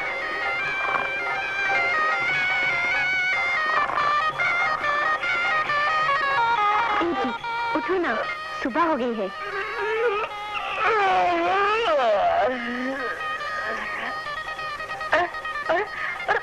मैं रात को तेरी खटिया में सो गया। सिर्फ खटिया में नहीं, मेरे साथ। कल हम दोनों की मंदिर में शादी हुई थी। हाँ, मुझे याद है कि हमने मंदिर में शादी की थी। मुझे ये भी याद है कि शादी करने के बाद मैं तुम्हारे साथ यहाँ आया था, लेकिन उसके बाद क्या हुआ मुझे कुछ याद नहीं आ रहा है। उसके बाद हम दोनों की सुहाग रात हुई थी। सुहाग रात? कब हुई, कैसे हुई? मुझे कुछ याद ही नहीं आ रहा है। मैंने तुम्हें दूध में भांग पिला दी थी, वरना तुम मरने के डर से मेरे पास आते ही नहीं। अरे हाँ, हूँ, देखना मैं जिंदा हूँ। लेकिन उस जोशी ने तो कहा था कि मैं... आग लगी उसमें जोशी के मुंह में। हम दोनों तो 100 साल जिएंगे और मैं कम से कम तुम्हारे 5 बच्चों की माँ बनूंगी। बस मेरी सलाम। अरे एक और पूरे आधा दर्जन हो जाएंगे। चलो चलो मुंह हाथ धो लो, चाय बिल्कुल ठंडी हो रही है। कहीं तुमने इस चाय में भी तो थोड़ी सी भांग... अब उसकी बिल्कुल जरूरत नहीं है। अच्छा, उसके बगैर ही।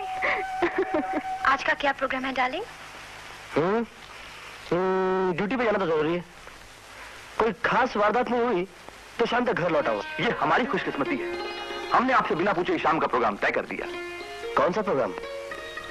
हमने आपके सम्मान में शाम को 6 बजे एक सार्वजनिक सभा का इंतजाम किया है। किस खुशी में? धर्मराज जैसे दोगले आदमियों को सबक सिखाने के लिए। वो तो मेरा फर्ज था। और आपके फर्ज का आदर करना हर अच्छे नागरिक का फर्ज है। अखबार वालों से बातों में जीतना बड़ा मुश्किल है। अब आप फंस गए, आपको जाना ही पड़ेगा। अकेले नहीं, आपको भी आना पड़ेगा दीपा के साथ। अच्छा, हम लोग चलते हैं, हमें कई जगह जाना है। Okay, bye bye. नमस्ते। Okay, bye bye. नमस्ते। आपका सम्मान होगा, कितनी खुशी की बात है। खुशी नहीं मैडम, डबल खुशी की बात है, क्योंकि मेरे साथ साथ आपको भी तो हार पहना जाएगा। टाटा। टाटा अंकल। अब तो 4 बजे आएगा। बेकार बैठा क्या करेगा? इतने में 2-4 भाड़े मार ले। अबे भाड़े के टट्टू, पैसों की हाय हाय तुझे लगी रहती है। मैं तो अब दबा के खाना खाऊंगा, फिर किसी पेड़ की छांव में रिक्शा में आराम करूंगा।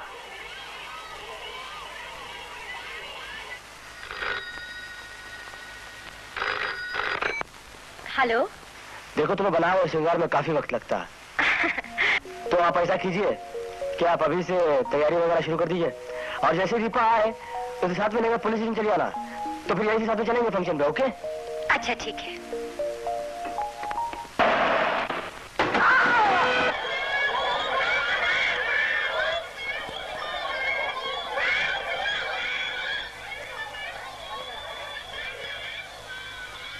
आओ बेबी, मैं तुम्हें घर छोड़ दूं।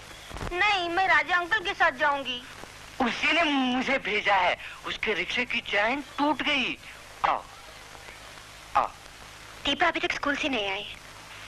चिंता की बात नहीं, राजा है ना। शायद रिक्शा खराब हो गया रास्ते में। तुम ऐसा करो, तुम आया से कहना जैसे राजा वहां पे पहुंचे दीपा को लेके सीधा फंक्शन में चला है। तुम भी वहां पे पहुंचो, मैं वही जा रहा हूँ। ठीक है।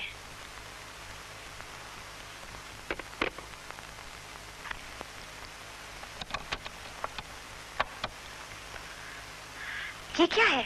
कोई तोहफा लगता है। सांप किसी से तोहफा नहीं लेते, इसलिए कोई चुपके से रख गया। सांप के आने तक इसे अंदर रख देना।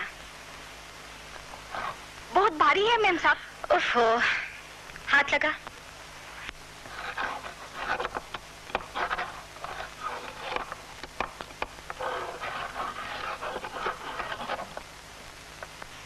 मगर इसमें है क्या?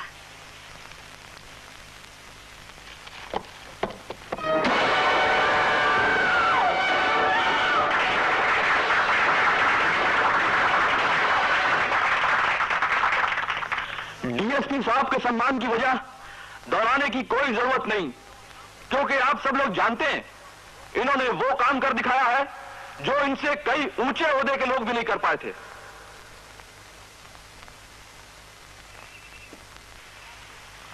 आप लोगों ने मुझे जो सम्मान दिया उसके लिए मैं आप लोगों का आभारी हूं। ये सिर्फ मेरा ही सम्मान नहीं, बल्कि आप सब लोग इसमें बराबर के शरीक हैं, क्योंकि अगर पब्लिक मदद ना करे तो पुलिस अपना फर्ज, अपनी ड्यूटी सही तौर पर नहीं निभा सकती।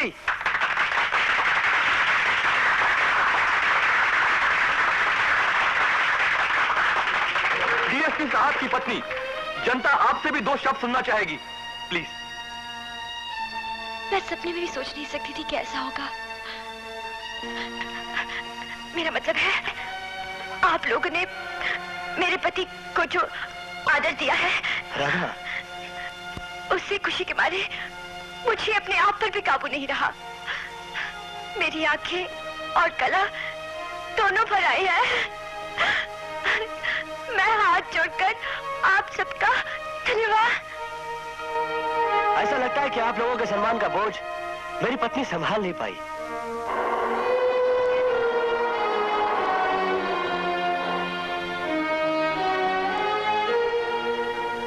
आइए मैम साहब, ये आज तुम्हें क्या हो गया? इतने दिनों में मैं आज तक नहीं जान सका कि तुम्हारा दिल इतना कमजोर है। हाँ था, मगर आज से पत्थर का हो गया। क्यों? घर में जाओ और अपनी ड्यूटी निभाने का भयानक नतीजा देखो। क्या? हमारी दीपा, हमारी दीपा को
भागे राजा को अंकल कौन कहेगा? अब स्कूल छोड़ने किसे ले जाऊंगा? रिक्शा तो चूर चूर हो गया, लेकिन मैं क्यों जिंदा रह गया हमेशा के लिए तुझे खोकर? राजा, जो होना होता है होके रहता है। हिम्मत रखो, हिम्मत। रोना तो मुझे चाहिए। मेरी इकलौती बेटी थी दीपा। मुझे तसल्ली मत दीजिए साहब, बेबी की मौत का कारण मैं हूँ। मैं स्कूल के बाहर भी रिक्शा में आराम कर सकता था। राजा, रोना बंद करो। तुम्हारे रोने से दीपा वापस लौट कर नहीं आएगी। मैं तो पराया हूँ, लेकिन पिता होकर अपनी बेटी के लिए आपकी आंखों में आंसू तक नहीं आए। हाँ, क्योंकि आंसू तो सबको नजर आते हैं, लेकिन मेरे दिल में जो आग चल रही है वो किसी को नजर नहीं आती। बेबी की मौत किसके हुक्म से हुई आप अच्छी तरह जानते हैं। इसी वक्त उसे जाकर आप गोली क्यों नहीं मार देते? क्योंकि सबूत नहीं है मेरे पास, और मैं कानून अपने हाथ में नहीं ले सकता। मैं तेरी मौत का बदला लेके रहूंगा।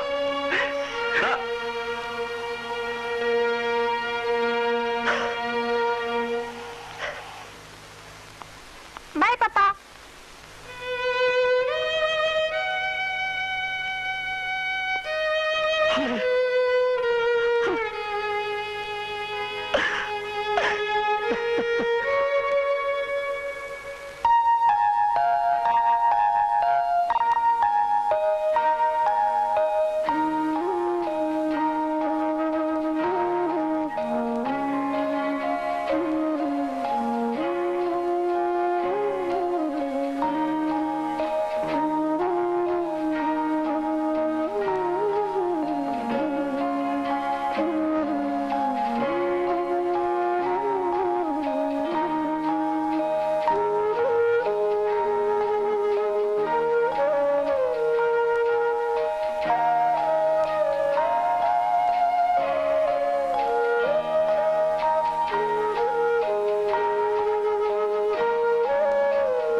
राधा,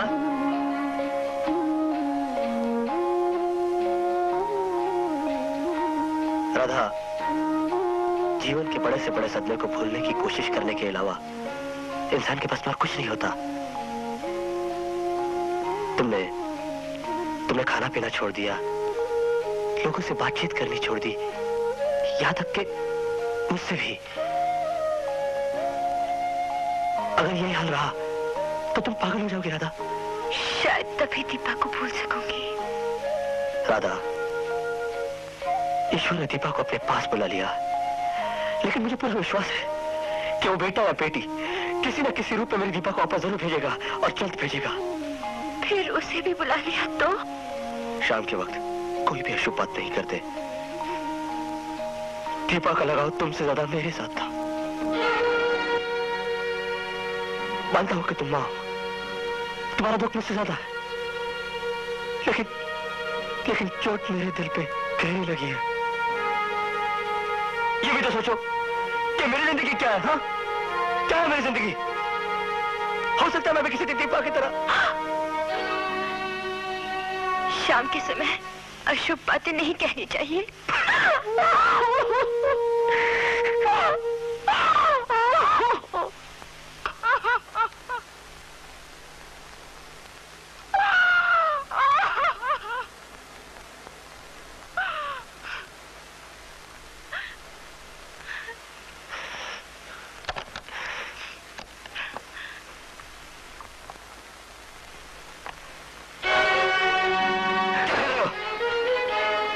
जो आप नहीं कर सके, क्योंकि आपके हाथ कानून ने बांध रखे हैं और मेरे इन हाथों से बेटी के होने की मौत लिखी है।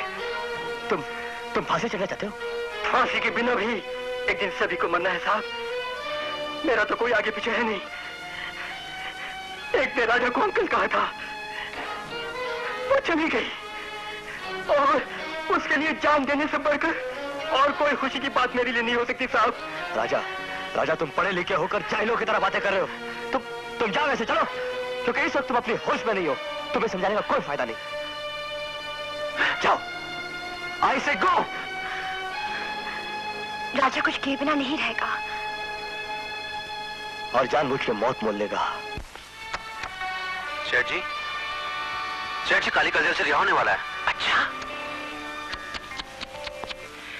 बेचारे की बहन उसे मुंह दिखाने के लायक नहीं रही, उसने आत्महत्या कर ली। मगर कब?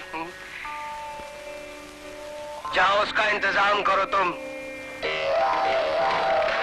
ला, खाना खा लेना। 8 आने में खाना। वाह लक्ष्मी, मैं आ गया। एक बढ़िया चाय तो देना।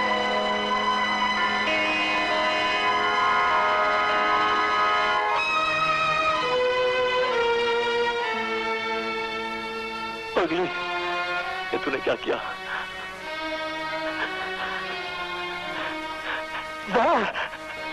आत्महत्या? क्यों? तू मुझे बता, क्या क्या सोचा था तेरे बारे में? क्या क्या सपने देखे थे तेरे लिए? सोचा था कितने धूमधाम से तेरी शादी करूंगा मैं। क्या क्या अरमान थे मेरे। तुम मुझको छोड़ के क्यों गई? छोड़ के क्यों गई?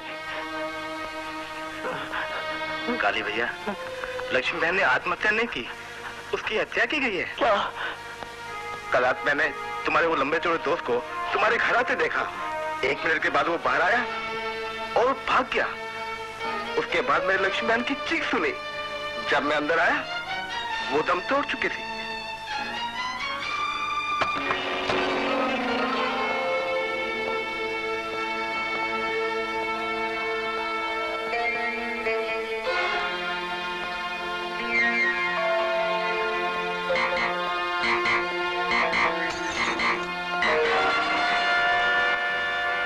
ये क्या काली?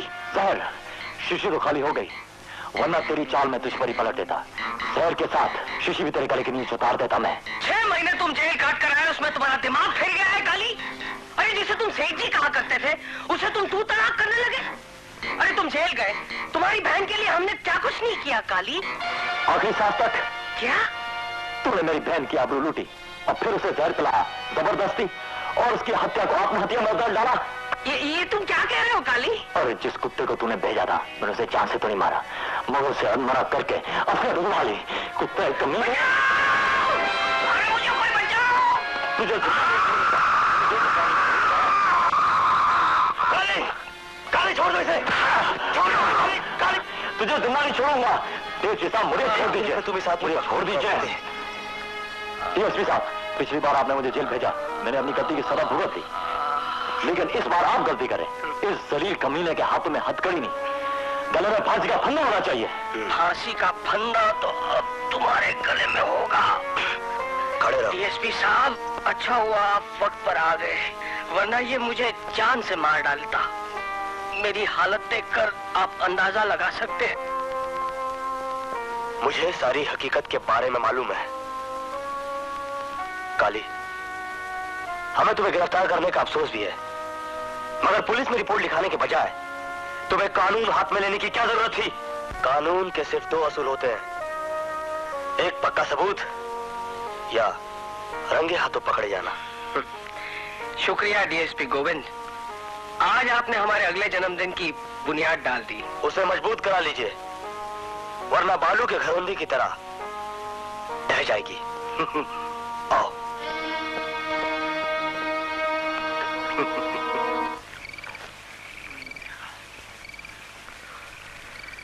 हकलू, तू ठीक ही कहता था, माल के बिना जिंदगी में कोई मजा नहीं। तभी तो तू चने खाता है और मैं फल। बेबी गई, नौकरी गई, बड़ी कड़की चल रही यार। मैं किसी को कर्ज नहीं देता। कर्ज नहीं यार, मुझे तेरी मदद की जरूरत है। 1 घंटे में 2000 रुपए कमाने वाला हूँ। कैसे? बस तेरी तरह खोटे धंधे करके। अच्छा? यहाँ का माल वहां पहुंचाना, मगर रिक्शा नहीं है यार। इसे अपना ही रिक्शा समझ, जल्दी बैठ। मगर 2000 में से 1000 मेरा हिस्सा मंजूर है? मंजूर है। चलो चल।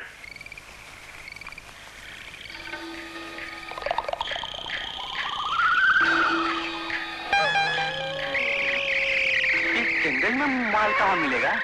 तो क्या सड़क पे पड़ा मिलेगा? नीचे उतर। सुनसान जगह है, यहाँ तेरे चीखने चिल्लाने की आवाज कोई नहीं सुनेगा। क्या मतलब? तुझे अपना हिस्सा 1000 चाहिए ना? तो संभाल।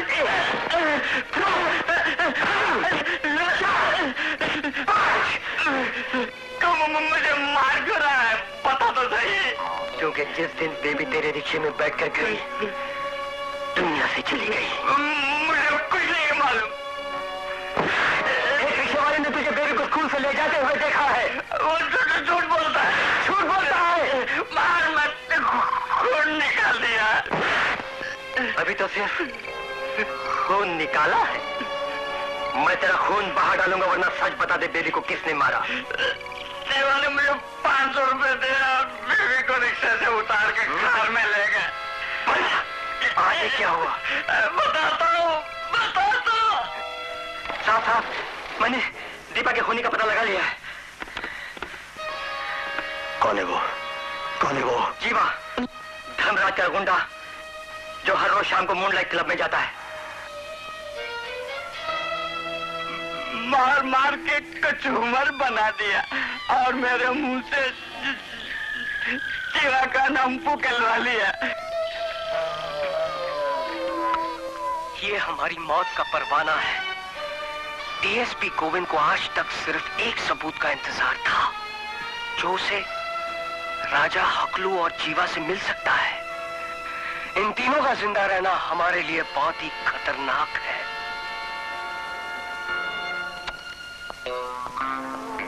जीवा, राजा और हकलू को खत्म कर दो।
वाला ना तुम। चला गया अपनी दीपा के पास।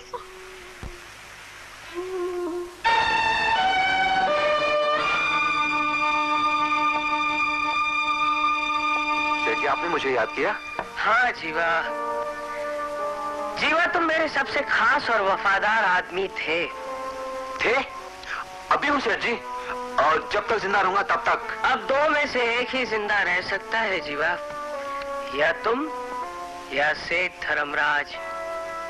मैं समझा नहीं सर। डीएसपी गोविंद को पता चल गया है कि उसकी बेटी को तुमने गायब किया था। मगर इससे साबित तो नहीं होता कि उसका खून भी मैंने किया है। मैं अपने हर आदमी को अच्छी तरह पहचानता हूँ। तुम्हारा बदन फौलाद का है, मगर दिल चूहे जैसा। पुलिस के 2-4 लाख घूसे तुम्हारी जबान खोल देंगे। आपने मुझे गलत समझा सेठ जी। मैं मर भी जाऊंगा मगर मेरी जुबान नहीं खुलेगी।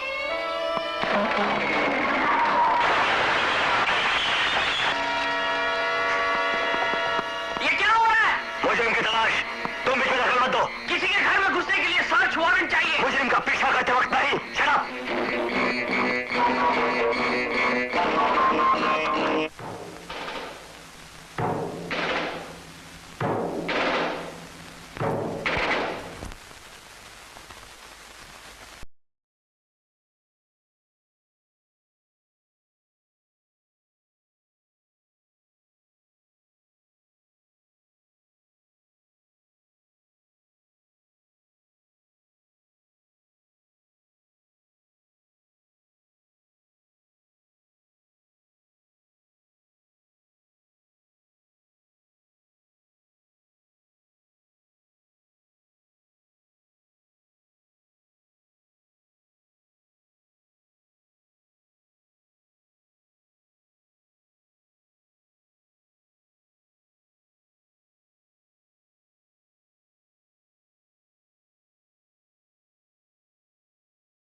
मेरी बेटी को तूने गायब किया था?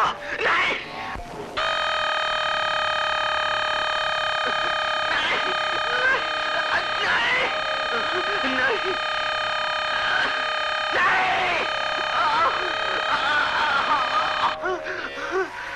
काली की बहन को जहर किसने पिलाया? मैंने कहा मैं कोई जोची नहीं हूँ।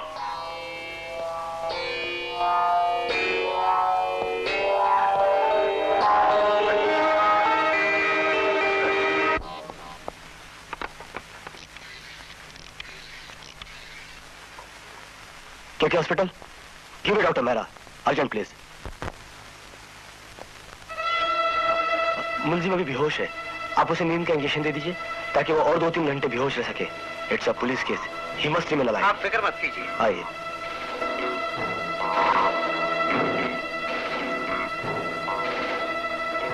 आप इसे एम्बुलेंस में हॉस्पिटल ले जाइए और स्पेशल वार्ड में दाखिल कर दीजिए। मैं वहां अपने आदमी लेकर पहुंच रहा हूं। हम कंप्लेंट लिखाने आए हैं। कंप्लेंट?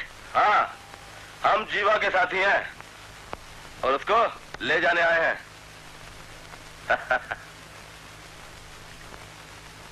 मगर सुबह जब डीएसपी साहब आएंगे तो?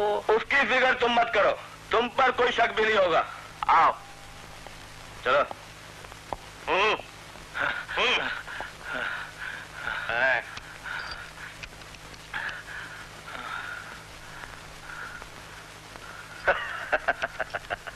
चाबी नीचे है।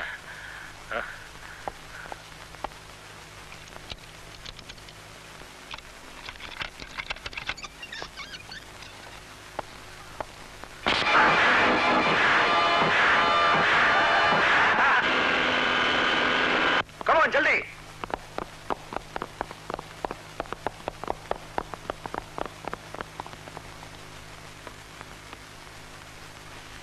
Thank you very much sir.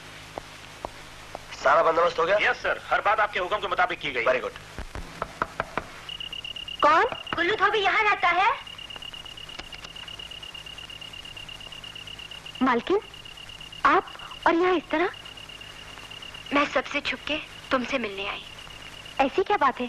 आप हुक्म देकर मुझे अपने घर बुलवा लेती। आइए बैठिए। मैं नहीं चाहती किसी को हमारी मुलाकात का पता चले। मुझे तुम्हारी मदद की जरूरत है। मदद? आप हुक्म कीजिए मालकिन। मैं मालकिन बनकर नहीं, एक दुखी माँ की हैसियत से आई हूँ। सेठ धर्मराज ने हमारी फूल जैसी इकलौती बेटी की हत्या की है। हमारे पास कोई सबूत नहीं है। मेरे पति उसके खिलाफ कुछ कर भी नहीं सकते। अगर तुम सहायता करो तो तुम वो सबूत हासिल कर सकती हो। मालकिन, आप हमको सब कुछ समझाए दो। हम दीपा बिटिया के खूनी को पकड़ने के लिए अपनी जान तक दे देंगे। ये है टेप रिकॉर्डर। ये बटन दबाने से ये 6 घंटे तक चलता रहेगा। इसे धर्मराज के घर में छुपा कर रख देना। और ये है माइक्रोफोन। होशियारी से इसे कहीं उसके करीब छुपा देना। वो जो बोलेगा इसमें रिकॉर्ड हो जाएगा। इसे छुपाना क्या मालकिन? मेरा नाम सलामी धोबन है। मैं ये उसके गले में पहना दूंगी और उसे खबर तक नहीं होगी। सेठ जी, जीवा मरा नहीं। क्या कहा? वो के हॉस्पिटल में है। वो अभी तक होश में नहीं आया, मगर डॉक्टरों को पूरी उम्मीद है वो बच जाएगा। मगर तुम कौन हो? ये सब तुम्हें कैसे पता है? मैं उनमें से एक हूँ जो आपके एहसानों को कभी नहीं भूल सकते। मगर वो साई और शंकर कहाँ है जिन्हें हमने भेजा था जीवा को खत्म करने के लिए? उन्हें पुलिस ने पकड़ लिया।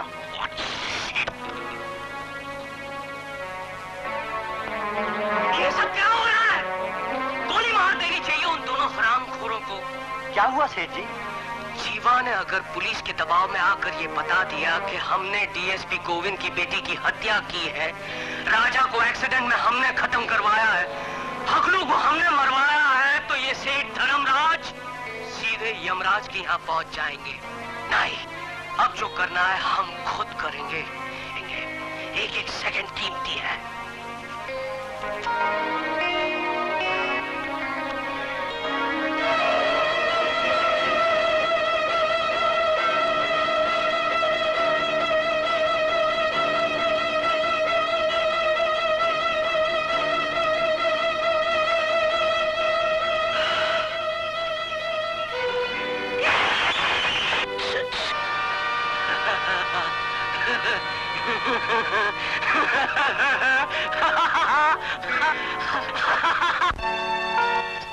ये भागदौड़ कैसी? शेर धर्मराज को हॉस्पिटल में दाखिल किया है। उनका एक बाजू बुरी तरह जख्मी हो गया है। 5 मिनट के अंदर जीवा को लेकर किसी और कमरे में चले जाओ और कमरे का दरवाजा अंदर से बंद कर लेना। ये हवलदार कमरे के बाहर ही पहरा देता रहेगा। ओके? Okay sir.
आपकी जिंदगी बचा सकने वाली सिर्फ एक ही हस्ती, डीएसपी गोविंद की पत्नी।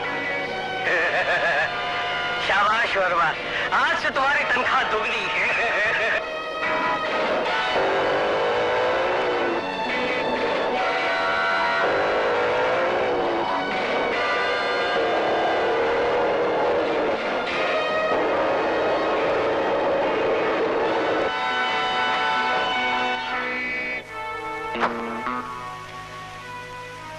गोली क्यों नहीं चलाते डीएसपी साहब?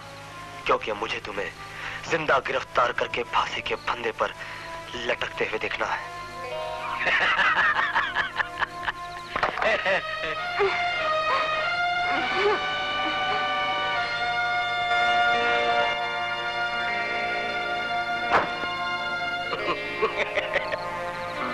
बेटी तो खो ही चुके हो, पत्नी को भी खोना चाहते हो? बेटी और पत्नी तो क्या, अगर तुम मेरे सारे सगे संबंधी भी खत्म कर डालो तो भी एक सच्चे पुलिस ऑफिसर के कदम अपनी ड्यूटी निभाते वक्त कभी पीछे नहीं हटेंगे। तुम मेरी पत्नी को जान से मार डालो ताकि मुझे कानूनी तौर पे हक मिल सके कि मैं तुम्हारे इस पापी शरीर को अपनी गोलियों से छलनी कर सकूं। भाग जाओ बहन।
काली, तूने क्या किया काली? ये तूने क्या किया? इसने मुझे बचाने के लिए धर्मराज की गोली अपने सीने पर झेल ली।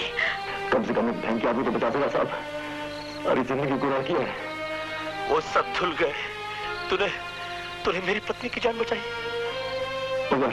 मगर अपनी बहन की आबरू ना बचा पाया। ये मैंने कुछ पैसे की शादी के लिए जमा किए थे, शायद किसी और बहन की शादी के काम आ जाए। काली, हाँ काली।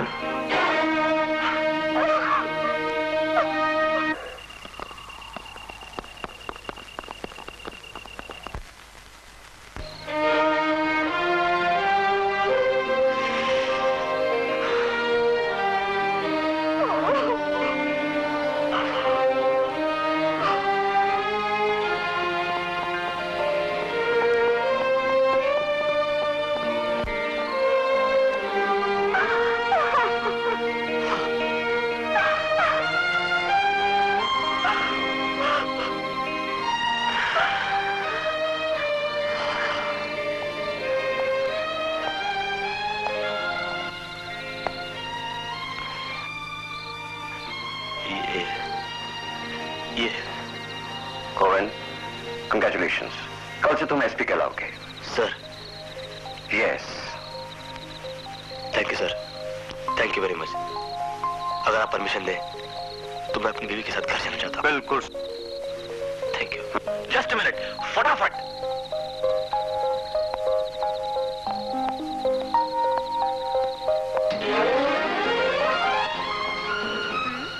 इतनी बड़ी खुशखबरी मिलने के बाद भी तुमने कुछ कहा नहीं। क्योंकि मैं तुम्हें इससे भी बड़ी खुशखबरी देने वाली हूँ। हमारी दीपा फिर से आने वाली है। आज से ये सब नहीं चलेगा, मैं खुद बैठ जाती हूँ। ओके, संभल के बैठना।